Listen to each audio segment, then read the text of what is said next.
What's up, fellow Corvette owners? Carlitos here.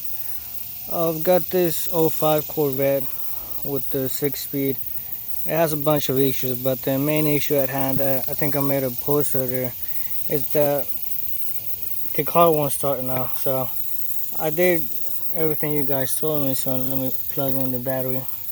Also got the new battery, the post clamps things, which I'm gonna get replaced. I got a set of fuses, but here's the problem. So the battery's on, whatever. Come up to the car, I got the key fob in my pocket, and now it's a common issue on this car. So let's say I'm gonna go start it. It should say my name, Carlos, right there.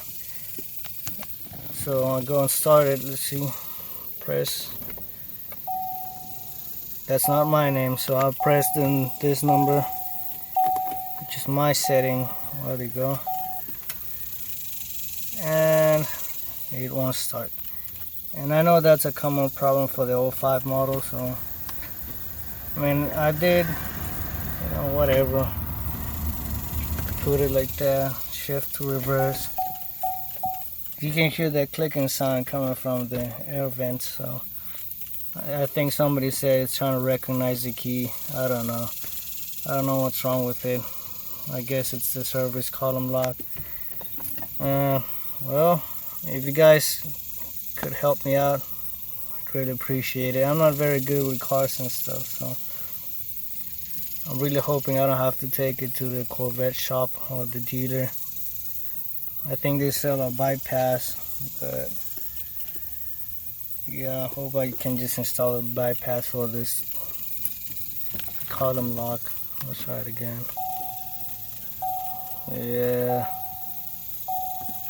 Well, I'm also really concerned with getting it on the flatbed, because I had a C4 Corvette, and when I tried to tow that thing, get on the flatbed, it hit the, what's it called, the radiator mount. So, and this thing's probably even lower than that C4.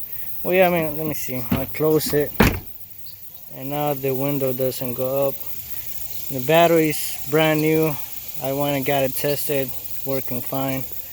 And I don't know what to do. I think, yep, it went off. Sometimes the lights stay on, so. Well, long video, whatever. If you can help me out, that'd be greatly appreciated. Peace.